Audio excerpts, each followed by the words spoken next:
Bueno, vamos a arrancar con lo que va a ser una de las primeras charlas en los dos canales conjuntos, Dinosaurios del MMA, ¿no? Y The Fighting Doctor, que es mi canal de YouTube, y The Fighting Lab, que es digamos, la propuesta en la que yo hablo un poco y me conecto con gente que está vinculada a los deportes de combate, de lo que es regulación, mejora del rendimiento y ciencia aplicada al deporte. Y en este momento, en esta primera intervención, vamos a estar hablando con Vladimir Puga, Blablo, un amigo carnal mexicano, quizá uno de los mejores referees que tiene Latinoamérica, eh, UFC, grandes franquicias, comisionado de IMAF y un amigo. Presentate un poquito, Blablo. ¿Qué tal? ¿Cómo están? Bueno, pues mi nombre es Vladimir Puga. Todo el mundo me conoce por Blablo, es algo importante mencionar porque todo el mundo me dice, ¿te llamas Blablo? No creo.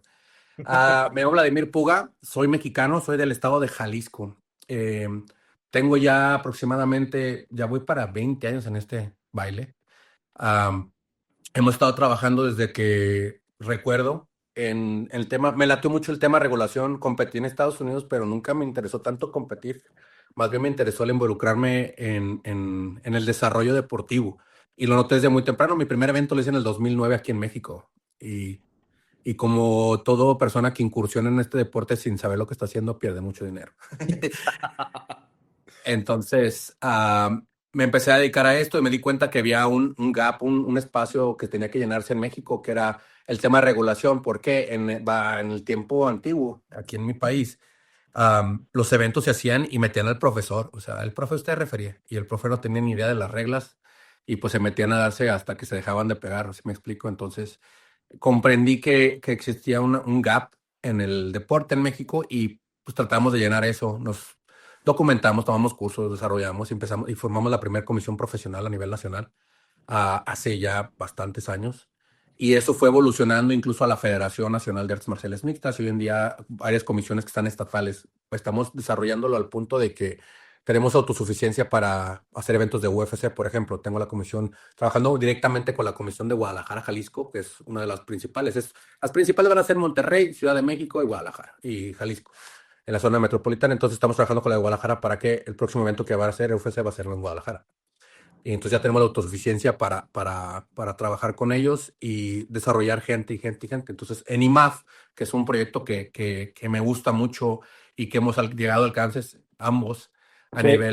a nivel mundial, de otra manera no hubiéramos llegado. Estamos muy involucrados en eso. ¿Por qué? Porque es un proyecto muy ambicioso, pero principalmente con demasiado alcance. Entonces hoy en día nos dedicamos a ser más que nada educadores y desarrolladores de oficiales a nivel mundial. Entonces ya estamos ahí. Exacto. Bien, para los que no me conocen y me vean a través del canal de Blablo, les voy a contar un poquito, resumida mi historia. Yo soy médico, especializado en medicina del deporte y con más de 10 años de trayectoria en medicina de emergencia, este, y que me encontraron las artes marciales en general como buen niño nacido en los 80 y criado en los 90, en el karate tradicional. Y desde ahí, hace 34, yo tengo 41 años, cumplo 41 años ahora dentro de poco, y tengo 34 años dentro de las artes marciales. Nunca las dejé. Eh, si bien a nivel competitivo tuve mis competencias, mi deporte principal a nivel competitivo nunca fueron las artes marciales y no fueron las artes marciales mixtas. Obviamente yo me desarrollé mucho más en lo que es la lucha y el jiu-jitsu brasileño, y además de competir en otros deportes, pero todo ese bagaje de conocimiento marcial y académico me llevó a estar en el lugar donde estoy hoy. No solamente en IMAF como parte del equipo médico y como parte de la comisión médica, que capaz que no lo sabías, pero la comisión médica cambió hace un par de semanas y bueno, estoy muy orgulloso de ser parte de esa nueva comisión médica y poder tomar decisiones desde el punto de vista no solamente de la estructural médico, sino de la parte de la educación médica a nivel mundial y ese alcance global que es lo que estamos buscando en cuanto a las mejoras constantes de lo que es el deporte. Bueno, ahora tiene otro andamiaje, pero bueno, en definitiva lo que me llevó a estar dentro de las artes marciales mixtas fue UFC Montevideo en el año 2019. Me encontró en mi último año de residencia de medicina del deporte, como invitado y terminé siendo parte fundamental del equipo médico. Mi vinculación con el jiu-jitsu brasileño, aparte de mi conocimiento del portugués, hizo que el equipo brasileño médico que vino con UFC me adoptara, me entrenara con ellos y durante un par de años estuve digamos, eh, anexo desde el punto de vista académico a la Comisión Atlético Brasileña de MMA, y donde aprendí un montón y eso me llevó a la Association of Ringside Physicians de los Estados Unidos, gracias a uno de mis colegas, Rodrigo Berlink, ortopedista, especialista en mano y una excelente persona, un amigo de verdad, Paulo Sotomayor también.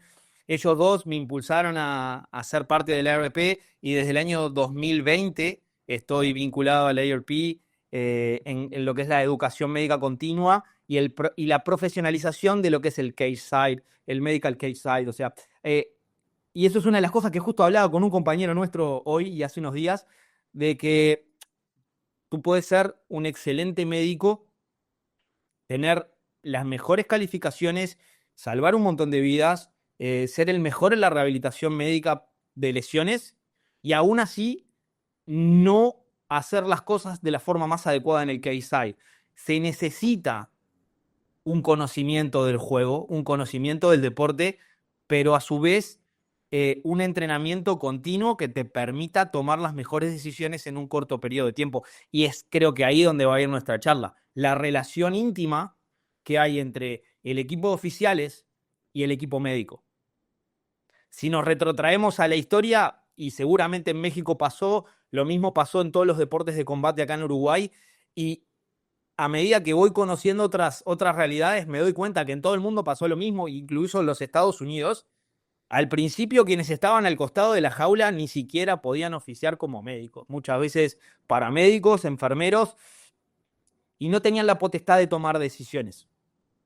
El MMA tiene una gran diferencia desde el punto de vista asistencial para los peleadores, que es la toma de decisiones conjunta entre el equipo de oficiales y el equipo médico, para dos razones: saber si el competidor está en condiciones de seguir y saber si el competidor no solamente puede seguir, sino en qué condiciones puede seguir. Vamos a hablar de un montón de ejemplos de esto en el correr de esta charla, pero creo que ahí es donde radica la importancia del trabajo en equipo y del trabajo en conjunto.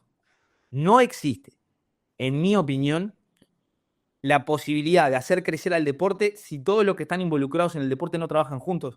Y no solamente hablando de lo que es la relación oficiales y equipo médico, sino que es la relación oficiales-equipo médico, coaches, porque donde pasa la mayor parte de los incidentes no solamente es dentro de la jaula y en una competencia, que es donde cuando nosotros dos, vos y yo, bla, bla, estamos con más contacto, sino que hay otro montón de cosas que pasan fuera de la jaula, que pasan dentro de los gimnasios, y cuanto mejor sea como traten esos coaches, como entrenen esos coaches a los atletas, más fácil, entre comillas, va a ser la tarea nuestra.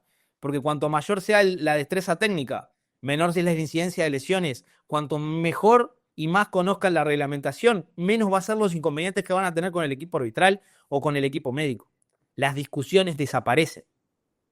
Entonces ahí es donde creo que radica más que nada el hecho de la educación que nosotros tenemos que llevar hacia la comunidad del MMA y no solamente a un equipo médico puntual, un equipo arbitral puntual, un equipo de coaches, sino todo lo que está rodeando al MMA. Familia de competidores, la iniciativa que tiene IMAF ahora del Youth MMA, que es una cosa gigantesca y hermosa, tiene como fundamento educar y entrenar a esos atletas y mantenerlos dentro de un nivel competitivo durante muchísimos más años de lo que se venía manteniendo el nivel competitivo actual.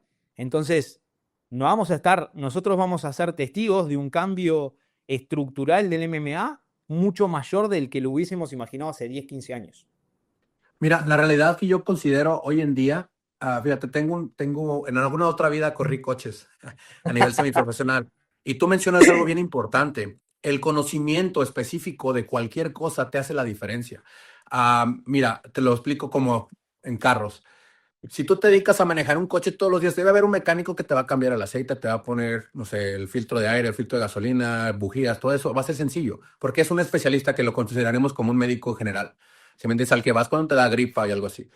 Cuando tienes un carro de carreras, o dependiendo incluso la carrera que sea, porque puede ser carreras como dicen ustedes, de alargue, cuarto de milla o puede ser circuito. Hay especialistas en suspensión, especialistas en máquinas, especialistas en todo. Y eso está muy cercano al tema del MMA. Casi busco analogías similares para que se entienda un poco más el tema. En el caso de las artes marciales mixtas, obviamente existen niveles de... yo te digo en el principio de cómo entendí que había una correlación entre médico y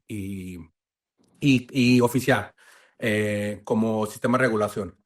En UFC México, por varios años fui el encargado de servicios médicos y doping en general. Entonces yo un oficial. Obviamente tomé cursos para desarrollar este skill, para entender exactamente cómo manejarlo. Dentro de todas las cosas que he hecho eventos, entonces también sé cómo se tiene que ver. Entonces, esos granitos me ayudaron mucho a trabajar, pero nunca había visto en realidad directamente la situación médica.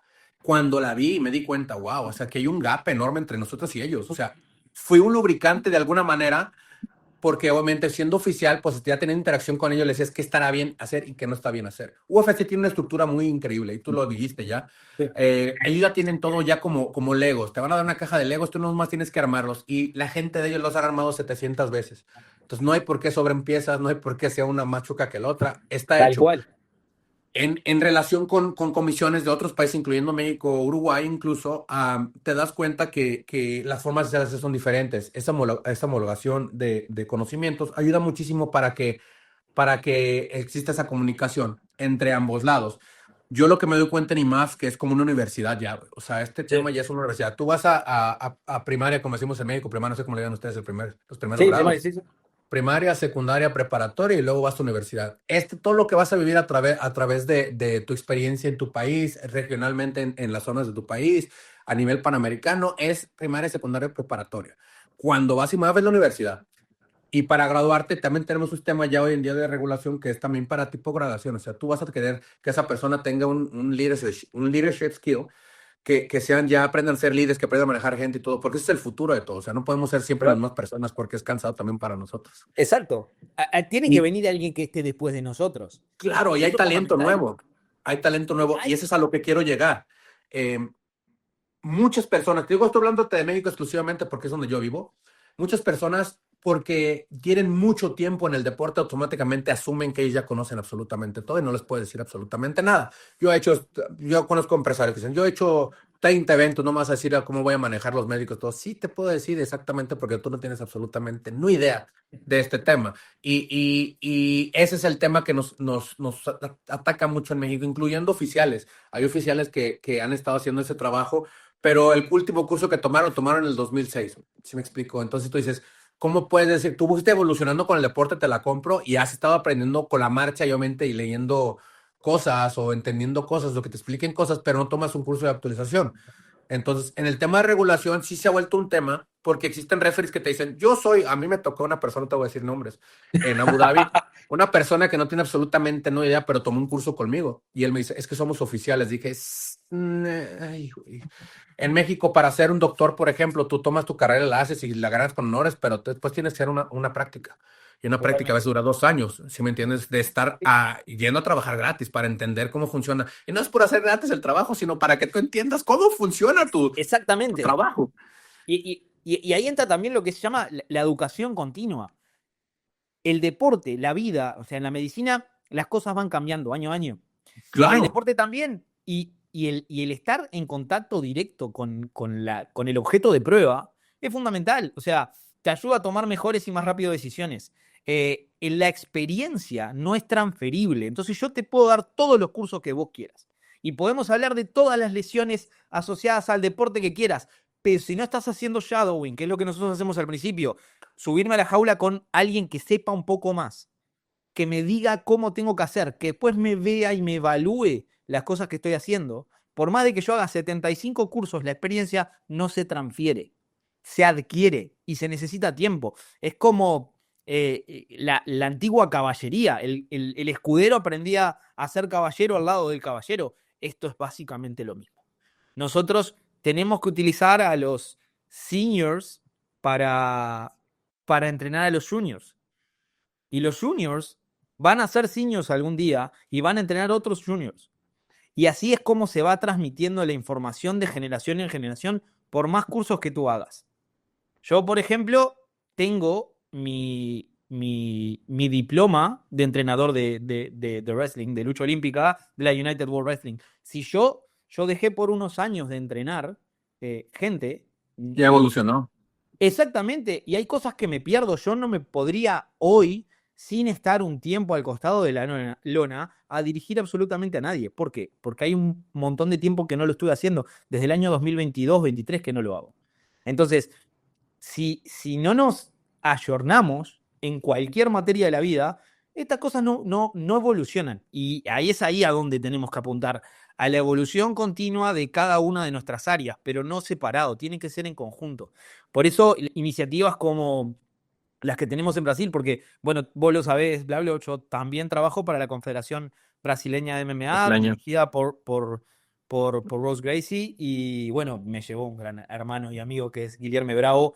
Y Saludos a Guillermo. Shout out.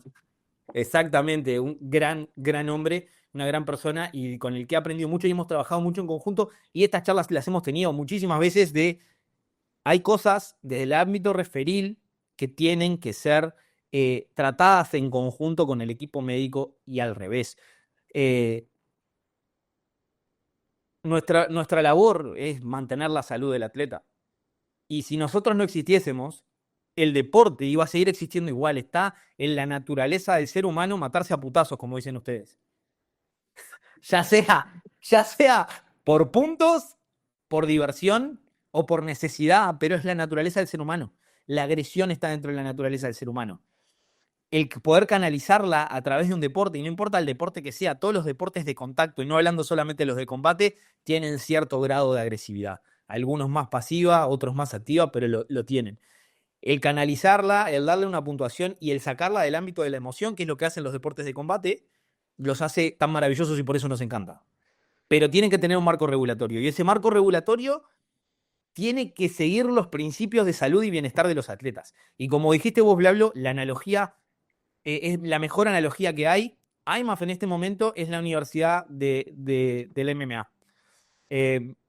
Y después las franquicias profesionales son el mundo real, por llevarlo a alguna otra analogía, ¿no? Entonces, en la estructura amateur considero que, ahí podríamos hablar de cualquier deporte de combate, nosotros tenemos que brindarle al atleta las mejores condiciones posibles. ¿Y cuáles son las mejores condiciones posibles? Son aquellas que lo mantengan saludable por toda esa carrera amateur hasta llegar en las mejores condiciones a profesional. Hablamos al Ese es un punto excelente, de hecho, porque mucho de lo que yo entiendo, en México pasa esto. Hay empresas, yo lo hice, yo tuve una empresa también que teníamos amateur. Como no había una estructuración de lo amateur, nosotros entendíamos diferente amateur, quiere decir que no te pagan, güey, básicamente. Que estás tú fogueándote para una carrera profesional, eso es lo que hacemos nosotros. Pero mucha gente ya abusa de eso. Entonces, por ejemplo, en los torneos existe un ambiente controlado, el cual tiene un reglamento establecido para que tengas el mínimo daño posible dentro de tu competencia y obtengas la mayor cantidad de experiencia dentro del deporte, que eso es lo que hacemos exactamente nosotros. Entonces, mucha gente hace sus eventos, voy a hacer 12 peleas amateur y una profesional. Cabrón, entonces nomás le vas a pagar a 2 personas y vas a tener todos los demás gratis. Bueno, no hay bronca, con que trabaje. Y de repente, ¿qué reglamento tienes? Nomás no van a darse codos. ¿Cómo? ¿Qué edad tiene? No, pues uno tiene 17 y uno tiene 25. No, ya que hay un problema.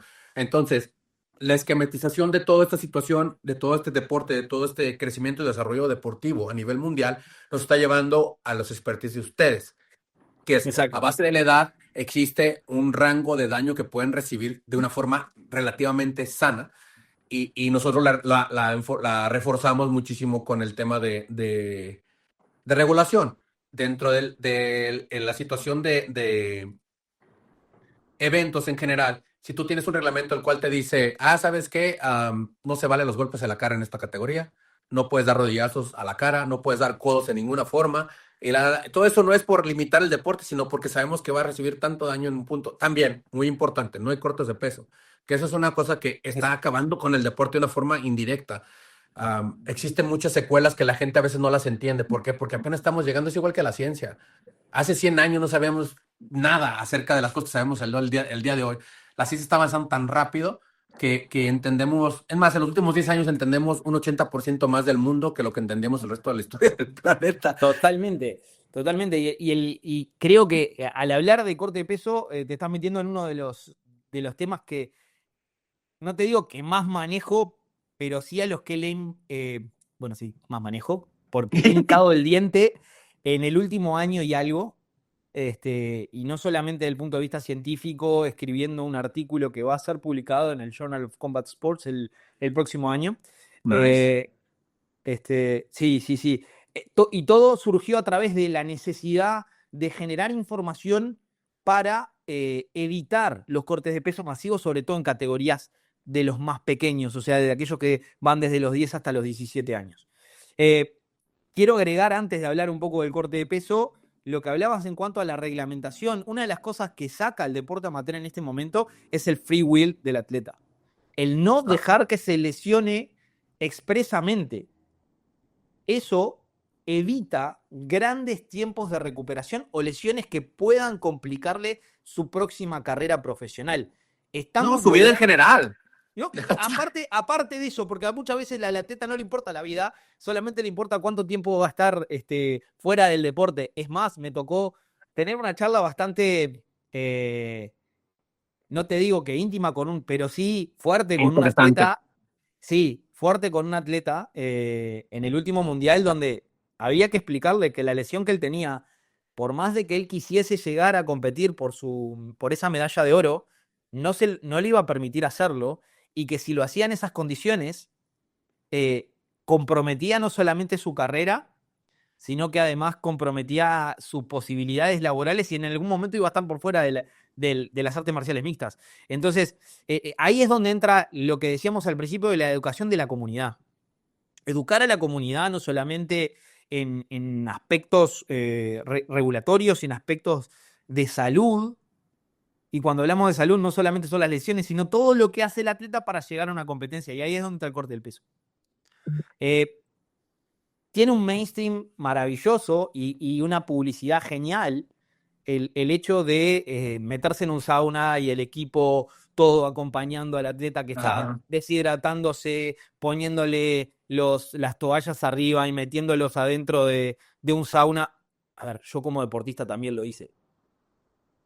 No, pues venimos de eso, todos los hemos hecho, todos los que competimos por peso en algún momento lo hicimos porque era lo que el ambiente te llevaba a hacer. Yo ahora una de las cosas que hago es entreno con atletas, o sea, ayudo a algunos atletas de deporte de combate de mi país y a algunos que están fuera a dar su mejor versión física, para poder después desempeñarse de la mejor manera. Y una de las cosas que trabajamos es la no necesidad de cortes masivos de peso a la hora de dar el peso. Exacto. Fíjate, una cosa que te quiero mencionar. También me pasó estar con atletas profesionales de hacer cortes, de decir, ¿qué estoy haciendo con este deportista?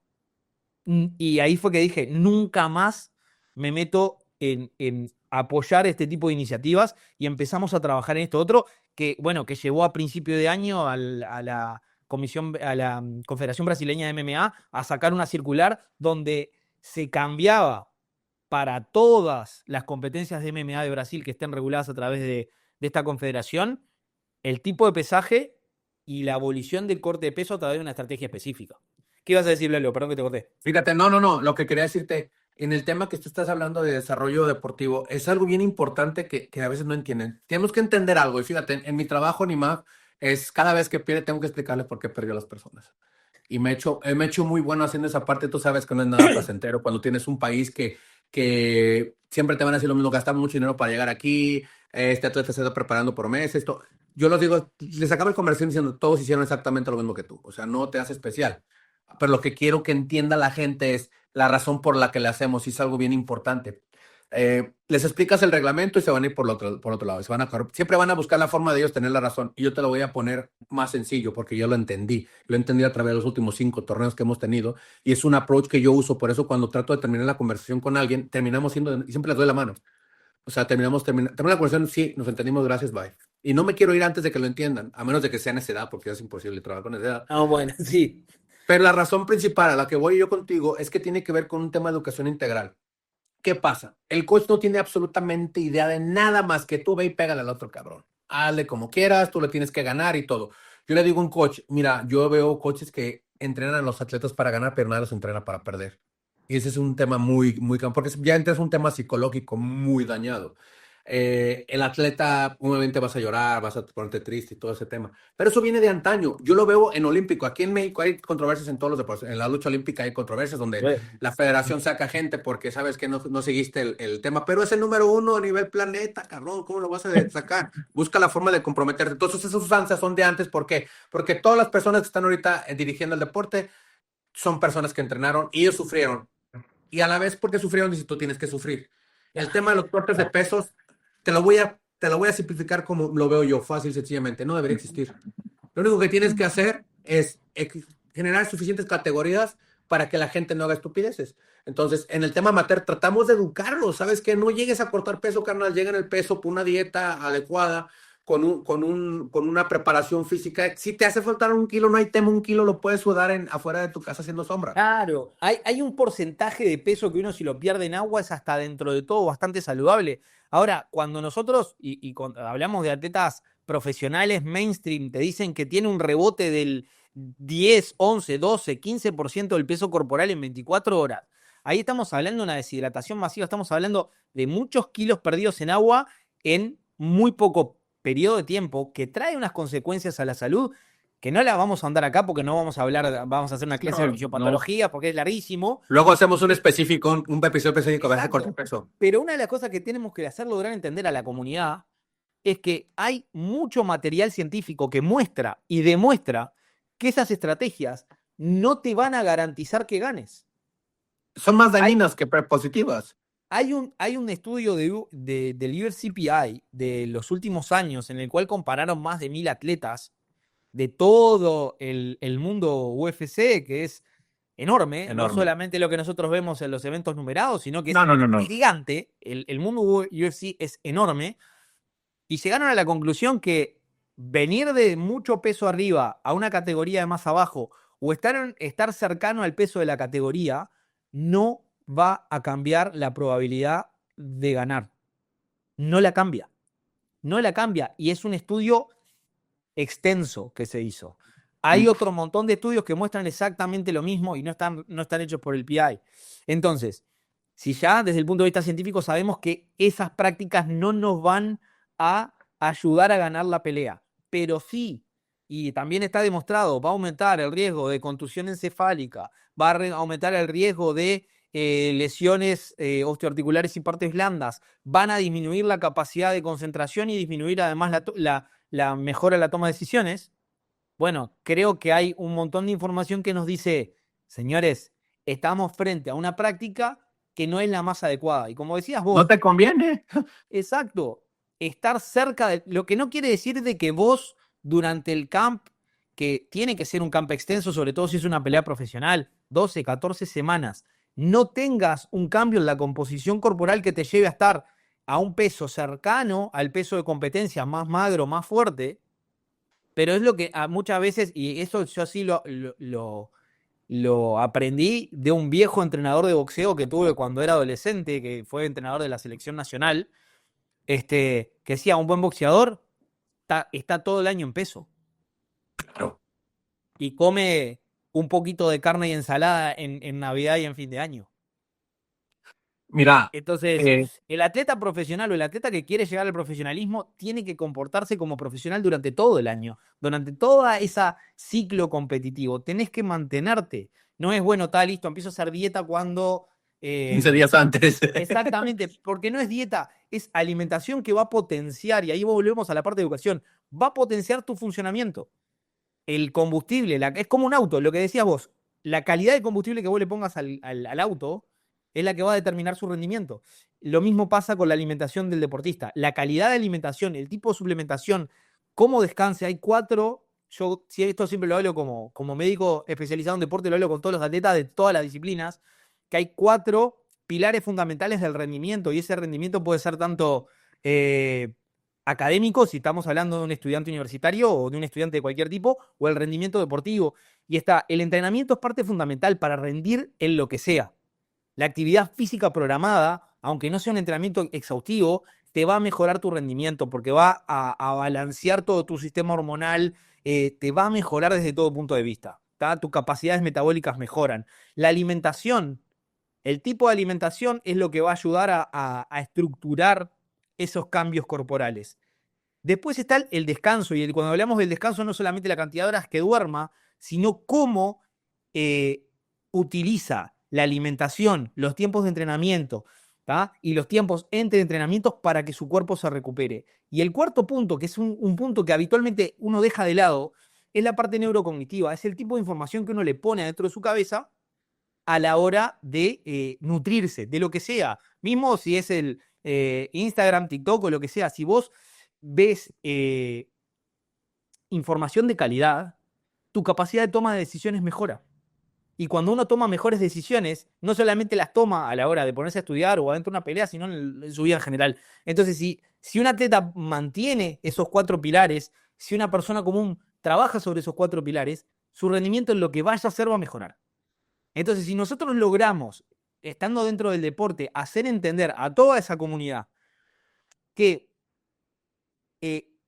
mejorar lo que uno quiere hacer va a ir por determinados carriles, creo que estamos generando cambios mucho mayores que si solamente nos enfocamos en cómo hacer para que nuestra labor dentro del octágono sea mejor. O sea, es un proyecto ambicioso.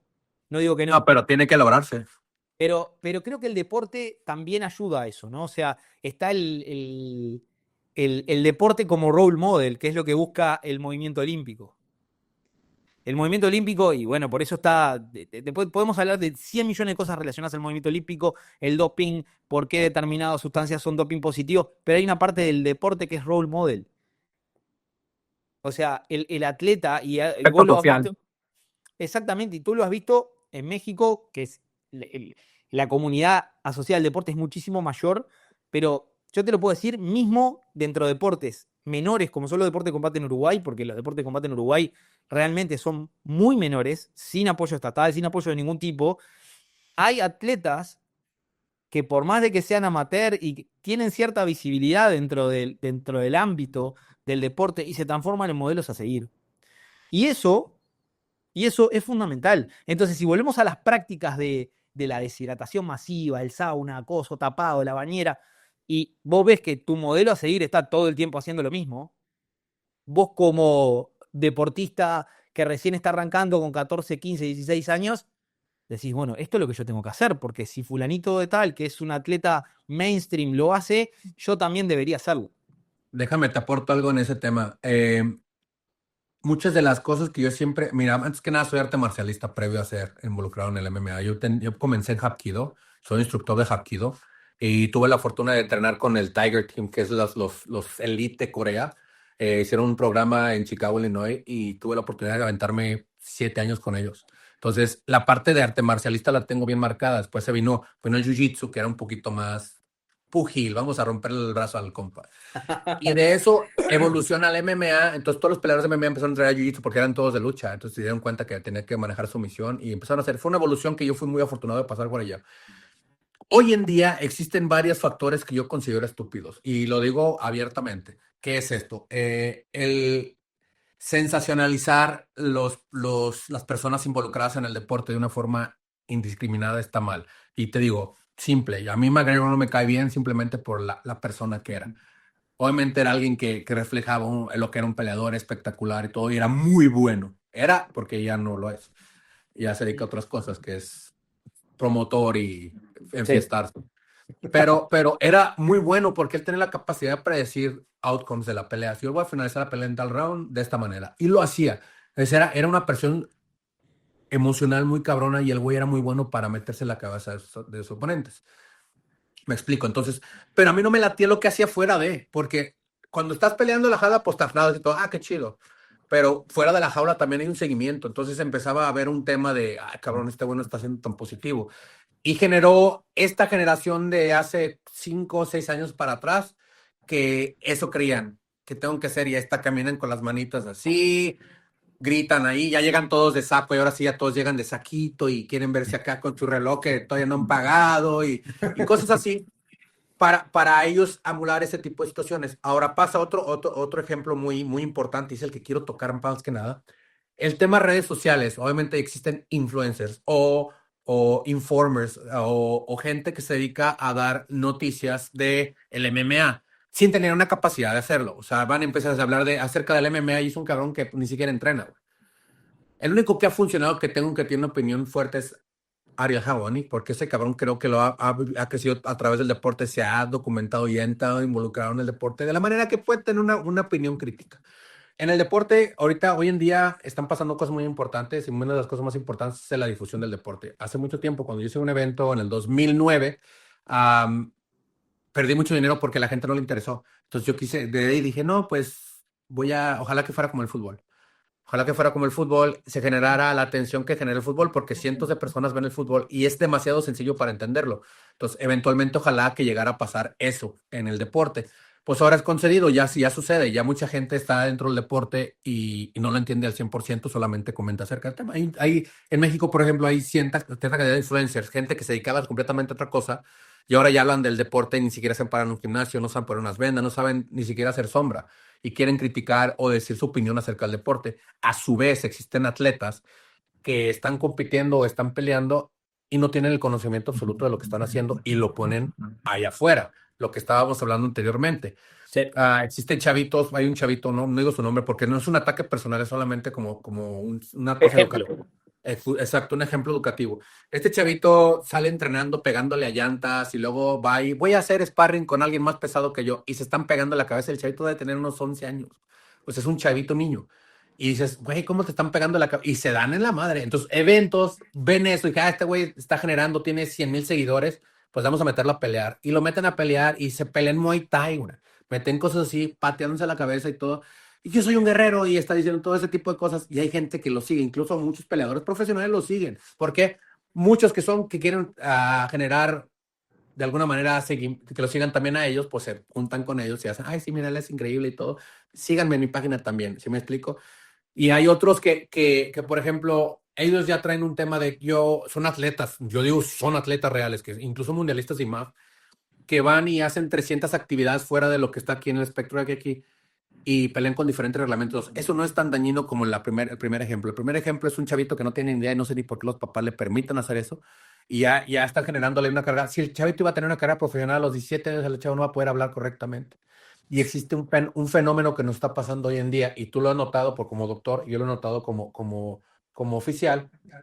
Todos los peleadores que éramos fans de ellos anteriormente, Chuck Liddell, Forrest Griffin, mucha gente que ya no pueden hablar, ya tienen secuelas muy cabronas que ya están. O sea, BJ Penn es buen ejemplo, él ya está en la demencia, güey. Y te acuerdas que se lamían los guantes y era un güey bien, bien cabrón y se ponía a boxear. Yo te voy a decir, vengo del futuro. Mi frase favorita últimamente. Max Holloway va a estar muy mal en los próximos 5 años porque él ya tiene una secuencia. Mucha gente que ha desarrollado esta tendencia a pegarse y ser sanguinario y pegarme, soy un guerrero, va a haber secuelas de ese tema y los vamos a ver. Lamentablemente el deporte tiene 30 años, el deporte, entonces no tenemos un seguimiento real y está descubriéndose, en vez de escucharme, güey, ve a los boxeadores cómo están muriendo, a diario se muere un boxeador en el mundo. Entonces, hay que tener un seguimiento. Totalmente. Es más, podemos poner ejemplos un montón del boxeo, del Muay Thai, del kickboxing, mismo del MMA, sobre todo de los históricos del MMA. Pero hay una cosa que es importante que es entender, y para eso viene la reglamentación desde el punto de vista médico cuando hablamos de suspensiones preventivas de los atletas, es que nosotros lo sacamos del deporte y del contacto en general por una causa específica. La contusión encefálica tiene un ciclo. Es el ciclo de la contusión encefálica, que si no lo cortamos, las lesiones son acumulativas. Y esto lo sabemos de deportes como el fútbol americano, el rugby. Mi primer acercamiento a lo que era la entidad patológica contusión encefálica la conocí a través del rugby.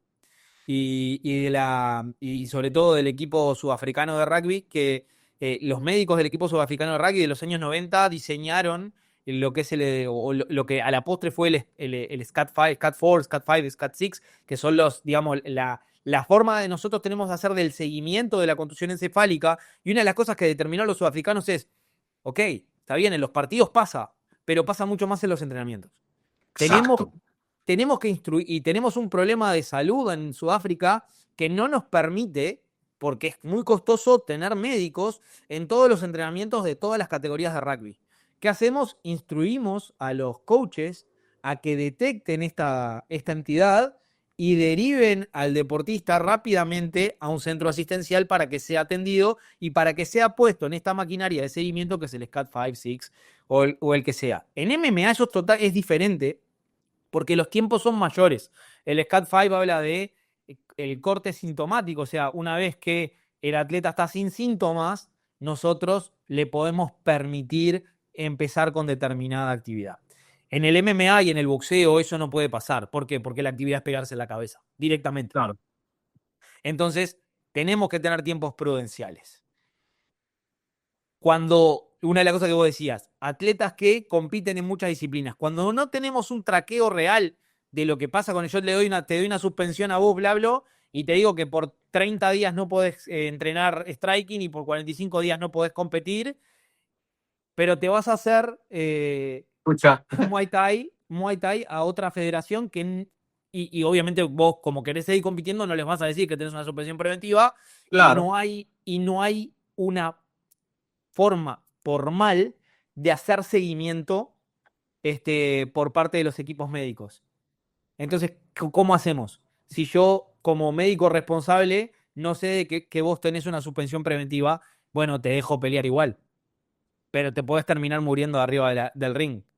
O podés tener una secuela neurológica bastante grave en el futuro cercano, ni siquiera cuando tengas 60 años, sino que en No. el futuro cercano, quedar con una Fíjate. secuela grave. Sí. Y lo hemos visto aún cuando esas reglamentaciones se cumplen. Hablamos de Max Holloway.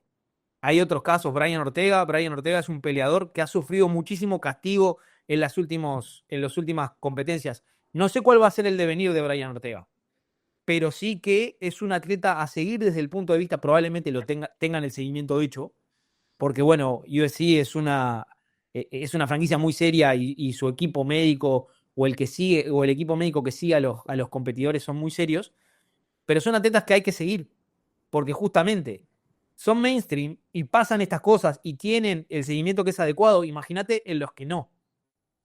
Entonces, si nosotros no logramos tener también, o sea, hay muchísimas cosas para perfeccionar el deporte, muchísimas cosas.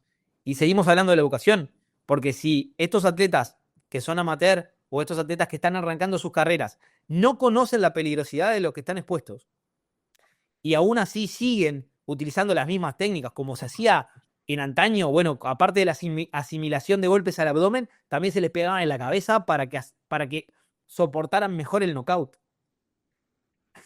Son cosas que no entran bajo ninguna lógica del punto de vista médico. Y No. te estoy diciendo que no se pueda pegar en determinada, o sea, ya hablamos de que hay categorías en las que no se pega la cabeza, otras en las que sí.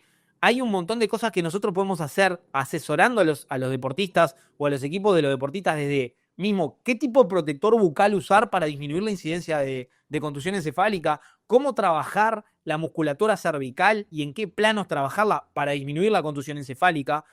Hay iniciativas de todo tipo y color. He tenido también el acercamiento o el estar trabajando en la Confederación Brasileña me ha ayudado a estar mucho más cerca de otros ámbitos en investigación biomédica asociada a los deportes de combate. Y bueno, hemos tenido reuniones de todo tipo y color con un montón de iniciativas que son muy buenas, pero por ejemplo hay unos protectores bucales que ya se usan en rugby y hay unos estudios en rugby femenino que son muy buenos, que miden la velocidad de aceleración y desaceleración de la cabeza. Entonces pueden predecir, y eso necesita mucho más En estudio, la contusión. exactamente la contusión encefálica antes de que pase. O mismo cuando el atleta ya tiene mayores riesgos de sufrir una contusión encefálica. ¿Por qué queremos disminuir la contusión encefálica? ¿Es para destrozar el deporte? No, es para permitirle a ese atleta tener más tiempo dentro del deporte, que sea más redituable para él, pero a su vez que una vez que termine la actividad deportiva, tenga una vida digna. No puede ser que ahora Normal. tú te haces mate. Imagínate que estuviera así, o sea, boxeador de muchísimos años, nunca se cuidó así, tirándome el agua hirviendo arriba del pecho. O que no me Sí. acuerde del nombre de mis hijos, mis nietos, y con el momento que los tenga. Porque eso es algo bien real, eso pasa, güey. Eso Eso es una cosa que a veces piensa como hipotéticamente, no, está pasando con gente que tú conoces del deporte, güey. Y algo que mencionas que me interesa mucho es la parte del entendimiento, que no sucede la pelea solamente dura cierto lapso de competencia o de golpeo. El proceso de la pelea, el tema del box, una vez alguien me preguntó, a ver, ¿por qué box es más dañino que en mi eterna búsqueda de patrocinios cuando se ve eventos? Que diría, es que nos gusta más el box, y dije, pero el box es demasiado más dañino que esto, y el box es un deporte que va disminuyendo poco a poco por esa razón. Es menos espectacular y ya es como una boda, ya vas nada más porque van a ir todos, pero en realidad no ves todas las peleas, hay peleas de box en México cada 4 días. ¿Me Sí, claro. explico? O sea, Además, y nadie el las boxeo ve. mexicano, tope de gama, ¿no? No, pues estamos hasta el tronco aquí de box. El tema es que me decían, ¿por qué tú dices que el box es más dañino que el MMA? Y que pues bien simple, el MMA se cubre absolutamente todo el cuerpo. Es gente que ni se golpea, nomás se derriban y se estrangulan y se acabó una barra de brazos, se acabó. En el box, no en la pelea, los 12 rounds que te vas a aventar ahí arriba, son los 2 meses que están pegando en la cabeza y piensa que porque traen un protector de cabeza, güey, va a ayudarles. No, güey. Ese es el error más cabrón, y eso es lo que te digo. Cuando veo niños peleando, está haciendo vuelta, pero trae careta, y que lo único que no se va a moretear en la cara, pendejo, pero el cerebro se lo Exacto. está licuando a golpes. Y Totalmente, es, totalmente. Es más, hay estadísticas que muestran en una pelea promedio de MMA profesional hay alrededor de unos 16 golpes a la cabeza. En una pelea promedio de boxeo hay más de 60. 150. sí, sí, Exacto. y el error general Y la utilización de cabezal, de casco, lo único que hace empeora. exactamente es proteger de los cortes de la cara. Y el onzaje del guante no evita la contusión encefálica, encima la potencia más, porque cuanto más más grande. onzas, menos corte, menos daño voy a tener en mi mano. Pero Sí, pero más, el peso del guante en la cabeza. lo que importa para la contusión encefálica es la aceleración y desaceleración del encéfalo dentro del cráneo, o sea, del cerebro dentro de la bóveda craneana. Entonces, yo cada vez que haga esto dentro de la cabeza voy a generar pequeños microsangrados. Cuanto más golpes curvos pegue, más daño voy a generar a nivel del cerebro. ¿Por qué? Porque meto como el cerebro dentro de una licuadora. Entonces, la potencia importa, pero más importa la cantidad. A la hora de evaluar el daño, más importa la acumulación de daño. ¿Me explico? Que el daño específico de un golpe puntual. Sí. El O sea, un knockout golpe de knockout es menos un golpe dañino. seco, un solo golpe de knockout es menos dañino que 25 golpes que no lleven al knockout. Y que vengan con mucha potencia.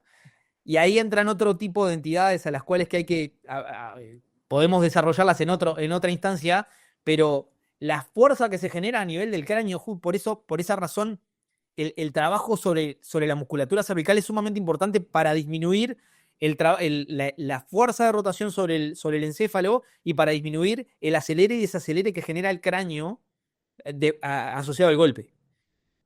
Como vos decías, el MMA lleva muy poco tiempo y la primera época del MMA fue casi que anárquica, desde el punto de vista de... Prueba y error, carnal. Exacto, doping, esteroides y otro montón de cosas.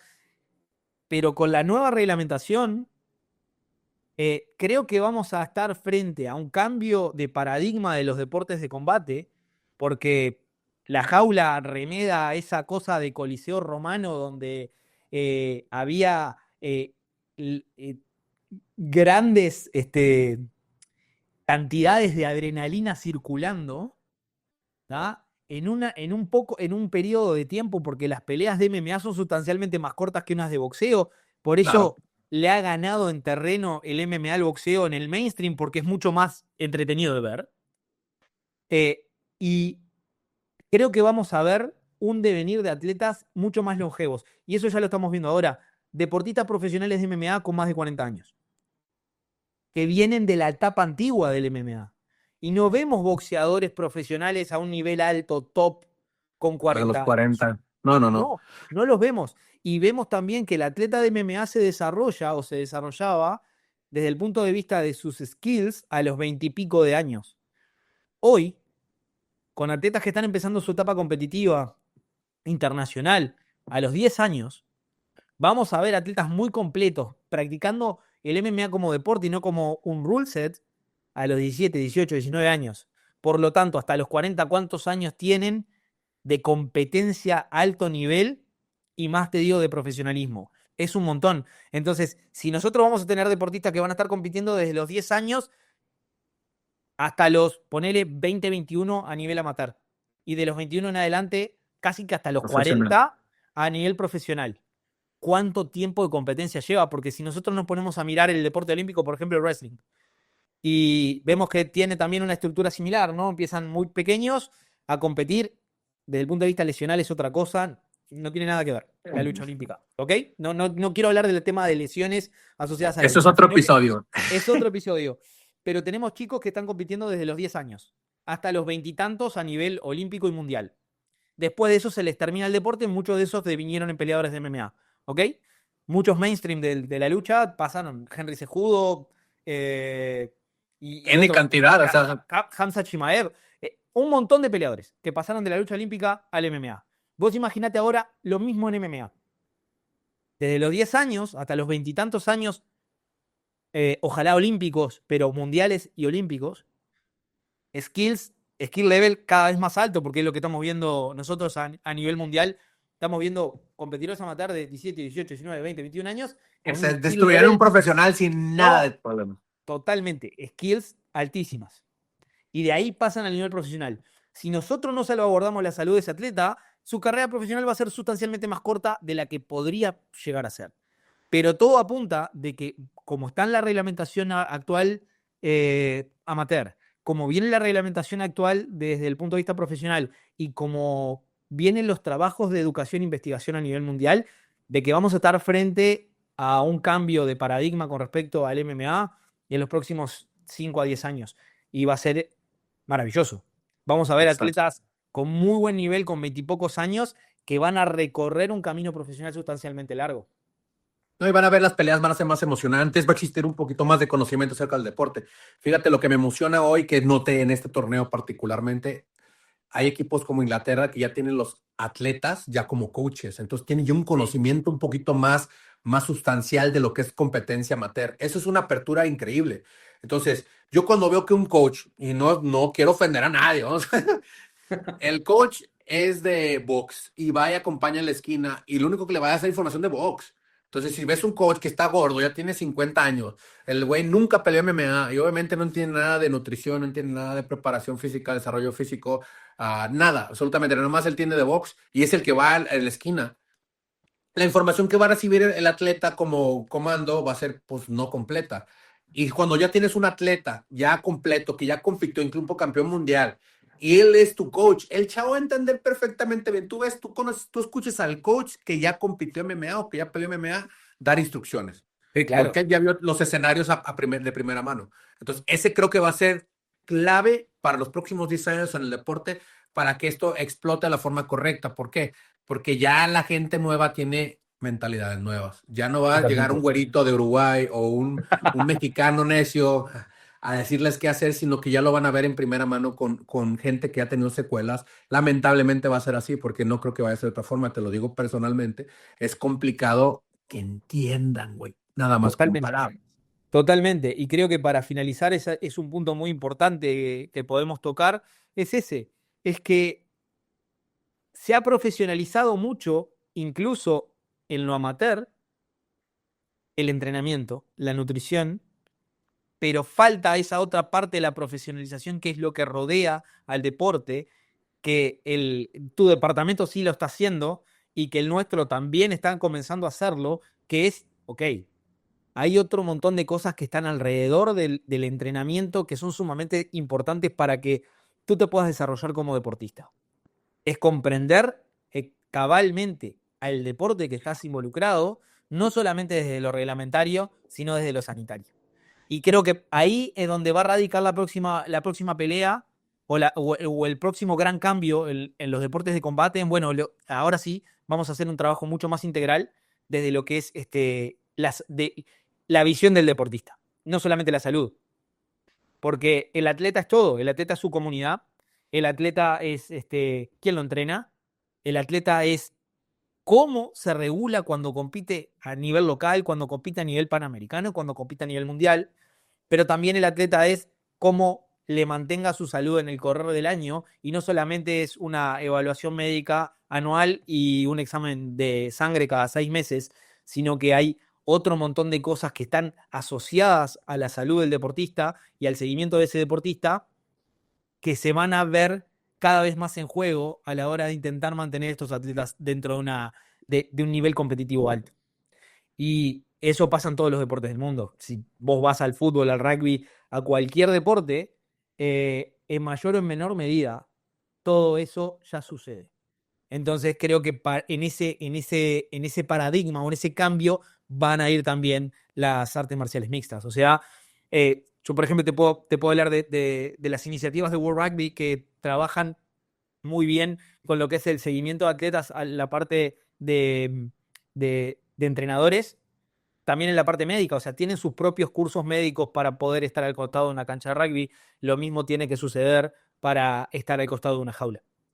Y ahí estamos en una conversación circular que terminamos hablando de exactamente lo mismo, al principio que al final. Pero cuanto más especializados estemos, referees, safeguarding, médicos, entrenadores, mejor le vamos a hacer a los atletas, que son los que al final del día o en la noche brillan adentro de la jaula. No son los que van a tener el beneficio o el daño general. Y sí, la realidad de las cosas es que estamos en un proceso complicado en el deporte y es por eso que estamos haciendo estos videos. La idea no es criticar al deporte, sino darle una perspectiva diferente. La idea es generar de alguna manera esta visualización de cosas que se saben, pero no se puntualizan, que eso es lo principal. Todo el mundo sabe que existe el daño físico, el daño incluso psicológico, el daño cerebral, el daño de todo, pero nadie sabe cómo abordarlo o cómo preverlo. Y ese es el propósito de todos estos videos, va a ser esto. Vamos a tratar de hacer, porque Sí, siempre un poquito más pues, seguido. es un tema, los dos estamos muy ocupados, pero vamos a tratar de generar este tipo de contenido específicamente para ti, que eres atleta, eres una persona que se quiere dedicar a este deporte, o simplemente lo quieres practicar, pero no quieres tener un tema físico eventual que te vaya a terminar a los 10 años que estás practicando, babeando involuntariamente. De esto se trata. Entonces, es también nuestra aportación, porque ambos estamos muy apasionados en el deporte. Totalmente.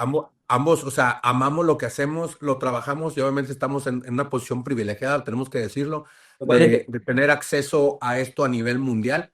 Ya no es un tema de que, ay, sí, este chavo ya ha trabajado en tantos eventos, o sea, en peleas he hecho no, literalmente miles amateur y yo creo que llego a miles en profesional también. Y esa parte de mi carrera ya está ahí aparte. Yo quiero llegar al desarrollo deportivo de otra forma y al generar este tipo de contenido se va a generar una... Porque, ojo, esto no existe. Yo no he visto absolutamente a nadie en Latinoamérica que esté abordando este tema. ¿Por qué? Porque es el tema que nadie quiere decir, porque todo el mundo te quiere vender al deporte de una forma. Entonces, pero tienes que saber, yo creo que si llegas a jugar póker con una baraja basta, que puedes mínimo hacer algo con ella, pues te va a dar mejor posibilidad de ganar el juego de póker. Pero si llegas con puras cartas jodidas y pues ya te rindes desde el comienzo o te rinden. Entonces, esa es la parte que quería tocar.